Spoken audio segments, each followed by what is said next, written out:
Hi, I'm Cindy Toms, the social worker and school counselor at Elkanah House. Today we're going to start by talking a little bit about structure and routine. And having control of these things is really important, especially right now when there's so much of our world that we have no control over, and that can leave us feeling really overwhelmed. But our routines and our structures at home, that is an area we can take control of. And having that predictability and that sense of calm and order is really good for our mental health, and it leaves our little people feeling much safer and calmer at home as well when they know that mom and dad are also in control. So let's start off by thinking about your strengths. What are the things that you are doing that are working for you and are working for your family right now? Because there isn't one size fits all. We need to be flexible. Some structures and routines work differently for different families. But think about it. What's working well for you right now, and why is it working well? Then we need to take those strengths, take those things that you are doing well, to possibly the parts of your day and the areas that are not going so well, and where you're not getting the outcomes that you really are hoping for and needing. How can you use those strengths differently to restructure those other parts of your day? I often find that we get stuck in quite dysfunctional patterns, and we don't realize that we are stuck. But if you think about your little people, they're developing and growing really rapidly, and their routines and structures need to be growing and developing with them.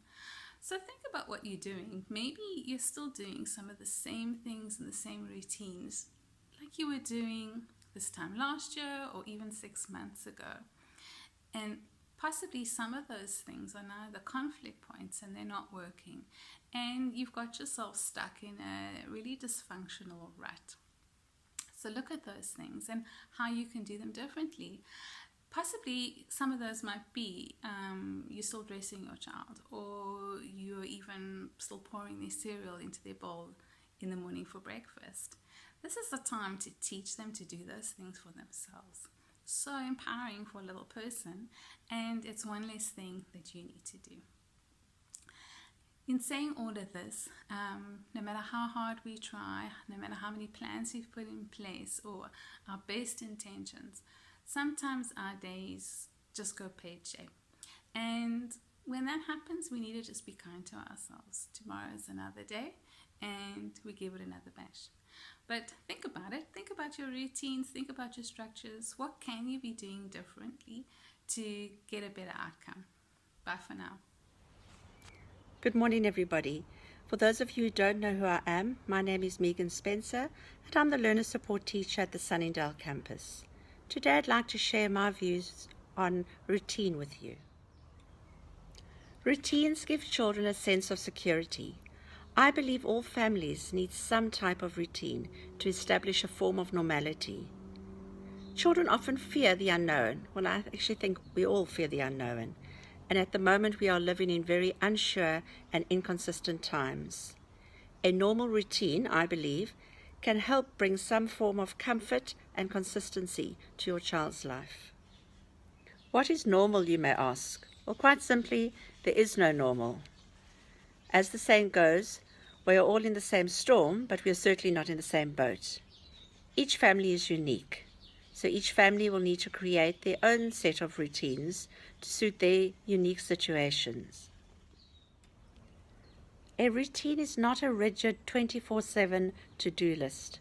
Rather see it as a list of guidelines to help you get things done. If you are going to draw up a routine or a new routine, I suggest you use the KISS method. Keep it super simple. Also remember to be fair and to be realistic. If possible, get your children to help you draw up the list. And then once that's done, make it visible. Draw it out, type it out, write it out, and then stick it somewhere where everybody can see what's going on. Some suggestions of things to put on your list or onto your routine could be things like what time to get up in the morning, what time to go to bed, when is online time, when's playtime, when's bath time, things like that. Routines may help establish expectations, which go a long way in preventing those power struggles that we all hate dealing with. Routines also create a calmer household because your child and yourselves know what to expect. If routines can reduce stress and anxiety, I certainly think they're worth a try. So please give them a try. When online learning first started, adaptation was needed, and we needed to establish new routines. Now, after some weeks, you might find you need to adapt or tweak your routine once more. Some of our children are growing tired and weary, and perhaps struggling to keep motivated and focused. If, for example, you find your child is not cooperating as well as they did, try using the ART approach. Acknowledge the feeling. I can see you are sad or cross. Reflect on the feeling. Because you are sad or cross, I can see you don't want to do your work. And take action. Take a break, do something else, and come back to that later.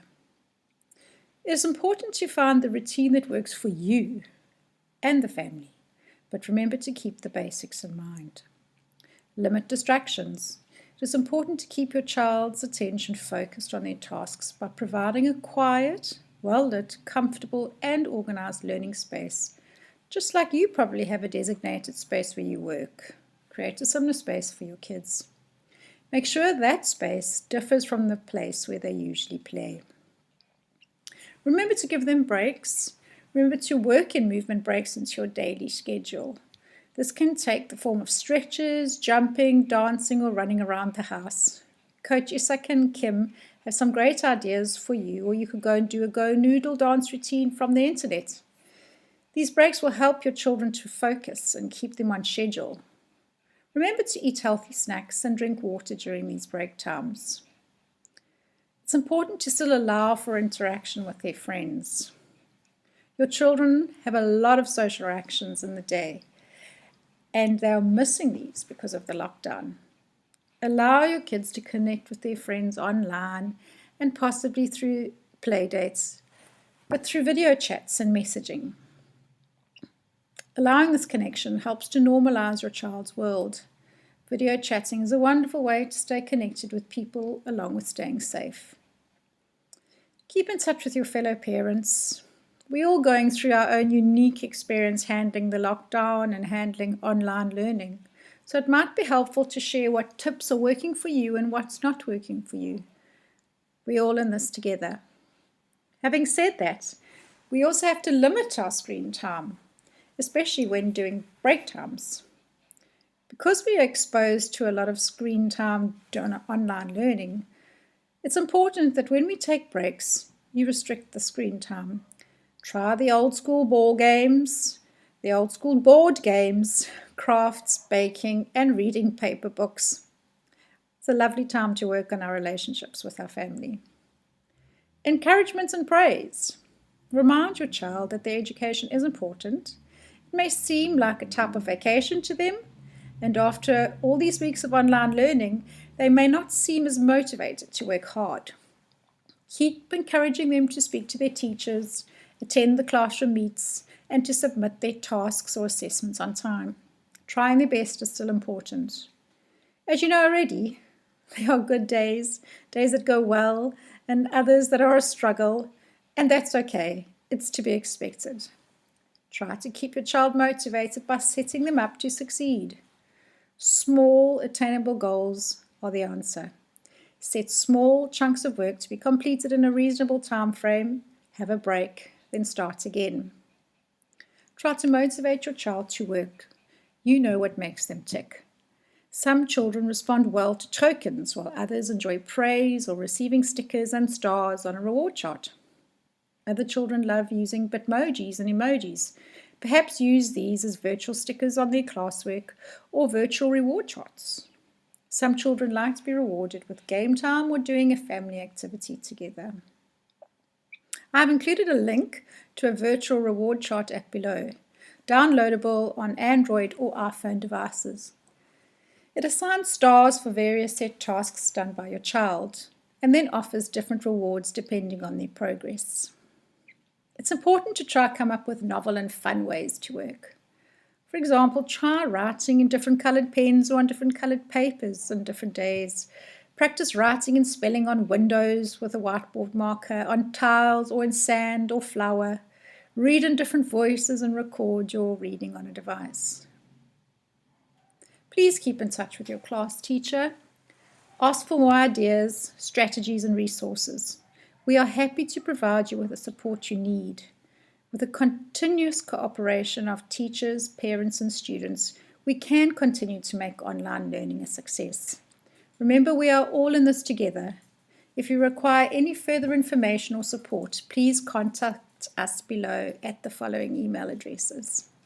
Thank you.